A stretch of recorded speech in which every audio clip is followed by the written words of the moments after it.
ಕೂಡ ಹೊಂದಿಸಿಕೊಂಡು ಇವತ್ತಿನ ಮಹಿಳಾ ಕಾಂಗ್ರೆಸ್ ವತಿಯಿಂದ ಹಮ್ಮಿಕೊಂಡಂತಹ ಪ್ರತಿಭಟನೆ ಅರ್ಥಪೂರ್ಣ ಅಂತೇಳಿ ನಾನು ಮೊದಲಾಗಿ ಹೇಳಲಿಕ್ಕೆ ಬಯಸ್ತಾ ಇದ್ದೀನಿ. ಹಾಗಾಗಿ ದಕ್ಷಿಣ ಕನ್ನಡ ಜಿಲ್ಲಾ ಮಹಿಳಾ ಕಾಂಗ್ರೆಸ್ಸಿನ ತಂಡಕ್ಕೆ ಪೂರಕವಾದಂತಹ ಅಭಿನಂದನೆಗಳನ್ನು ಸಲ್ಲಿಸಿಕೊಂಡು, ಯಾವತ್ತೂ ಇವತ್ತು ಕೇಂದ್ರ ಸರ್ಕಾರ ಜನರ ಒಂದು ಏಟಿಗೆ, ಪ್ರತಿಯೊಬ್ಬರ ಜನರ ಸಂಕಷ್ಟಕ್ಕೆ ಇವತ್ತು ಯಾವಾಗ ತುತ್ತಿಗೆ ಬಲಿಯಾಗಲಿಕ್ಕೆ ಮಾಡಿದೋ ಆವತ್ತೇ ಇವತ್ತು ನಾವು ಕೇಂದ್ರ ಸರ್ಕಾರದ ಅಭಿವೃದ್ಧಿ ಅಂತ ಈ ಬಿಜೆಪಿಯವರು ಏನು ಹೇಳ್ತಾ ಇದ್ದಾರೆ, ಖಂಡಿತವಾಗಿ ಕೂಡ ಈ ದೇಶದಲ್ಲಿ ಮೋದಿಜಿಯವರು ಈ ದೇಶದ ಪ್ರಧಾನಮಂತ್ರಿಗಳು ಆದಮೇಲೆ ಯಾವ ರೀತಿ ನಮ್ಮ ದೇಶದ ಚಿತ್ತ ಹೋಗ್ತಾ ಇದೆ ಅನ್ನೋದನ್ನು ಕೂಡ ನಾವು ಗಮನಿಸ್ತಾ ಇದ್ದೇವೆ. ನಮ್ಮ ದೇಶದ ಪ್ರಧಾನಮಂತ್ರಿಗಳಾಗಿರ್ತಕ್ಕಂಥ ಮನಮೋಹನ್ ಸಿಂಗ್ ನೇತೃತ್ವದ ಸರ್ಕಾರ ಅವರು ಇರ್ತಿದ್ದಂತಹ ಸಂದರ್ಭದಲ್ಲಿ ಗ್ಯಾಸ್ ಬೆಲೆ ಇದ್ದದ್ದು ಕೇವಲ 450 ರೂಪಾಯಿ. ಈಗ ಈ 10 ವರ್ಷದಲ್ಲಿ ಇವರು ಬಂದ ಮೇಲೆ ಗ್ಯಾಸ್ ಬೆಲೆ ಗಗನಕ್ಕೇರಿ ಇವತ್ತು ನಮ್ಮ ಗ್ಯಾಸ್ ಬೆಲೆ 950 ರೂಪಾಯಿ, 913 ರೂಪಾಯಿ 50 ಪೈಸೆಗೆ ಬಂದಿದೆ ಅಂತ ನಮಗೆ ಹೇಳಲಿಕ್ಕೆ ನಿಜವಾಗಿ ಕೂಡ ಬೇಸರ ಆಗ್ತದೆ. ಇವತ್ತು ಈ ದೇಶದ ಮಹಿಳೆಯರ ಪರಿಸ್ಥಿತಿ, ಎಲ್ಲರೂ ಕೂಡ ಅಡುಗೆ ಮಾಡಲಿಕ್ಕೆ ಸರಿಯಾಗಿ ಮನೆಯಲ್ಲಿ ಮಕ್ಕಳಿಗೆ ಕೊಡದಂತಹ ಪರಿಸ್ಥಿತಿ ಈ ಗ್ಯಾಸ್ ಬೆಲೆ ಏರಿಕೆಯಿಂದ ಆಗಿದೆ ಅನ್ನುವುದನ್ನು ಕೂಡ ನಾವು ಈ ಸಂದರ್ಭ ಹೇಳಲಿಕ್ಕೆ ಬಯಸ್ತಾ ಇದ್ದೇವೆ.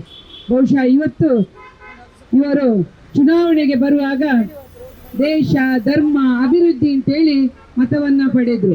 ಜನರ ಹತ್ರ ಸುಳ್ಳು ಹೇಳಿ ಬಿಜೆಪಿಯವರು ಅಧಿಕಾರಕ್ಕೆ ಬಂದರು. ಚಿನ್ನದ ಬೆಲೆ ಕಾಂಗ್ರೆಸ್ ಇರುವಾಗ ಗಗನಕ್ಕೇರಿದೆ, ನಾವು ಎಲ್ಲ ಕಮ್ಮಿ ಮಾಡ್ತೇವೆ.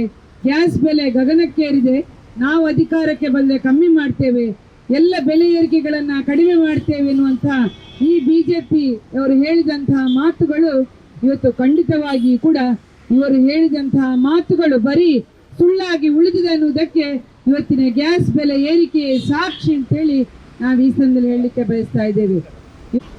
ಕೇಂದ್ರದಲ್ಲಿ ಬಿಜೆಪಿ ಸರ್ಕಾರ ಅಧಿಕಾರಕ್ಕೆ ಬಂದ ದಿನದಿಂದ ಇವತ್ತಿನವರೆಗೆ ಈ ದೇಶದಲ್ಲಿ ನಿರಂತರವಾಗಿ ಅಡುಗೆ ಅನಿಲದ ಬೆಲೆಯನ್ನು ಏರಿಕೆಯನ್ನು ಮಾಡಿಕೊಂಡು ಬಂದಿದ್ದಾರೆ.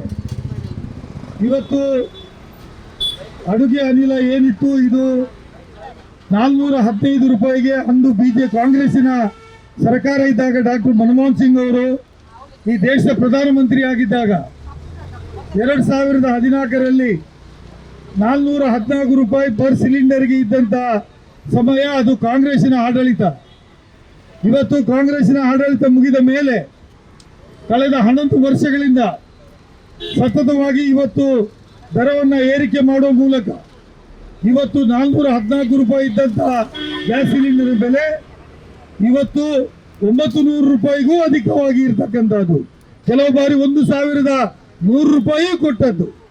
ಇಷ್ಟು ಬೆಲೆ ಏರಿಕೆಯನ್ನು ಮಾಡುವ ಮೂಲಕ ಮೋದಿ ಸರ್ಕಾರ ಇವತ್ತು ಏನು ನಾವು ಮಹಿಳೆಯರ ಪರ, ಗೃಹಿಣಿಯರ ಪರ ಅಂತ ಏನು ಹೇಳಿತ್ತು, ಇವತ್ತು ಮೋದಿ ಸರ್ಕಾರ ಮಹಿಳೆಯರಿಗೆ ಅತ್ಯಂತ ದೊಡ್ಡ ಆಗಿರ್ತಕ್ಕಂಥ ಎಲೆಕ್ಟ್ರಿಕ್ ಶಾಕ್ ಅನ್ನು ಕೊಟ್ಟಿದೆ.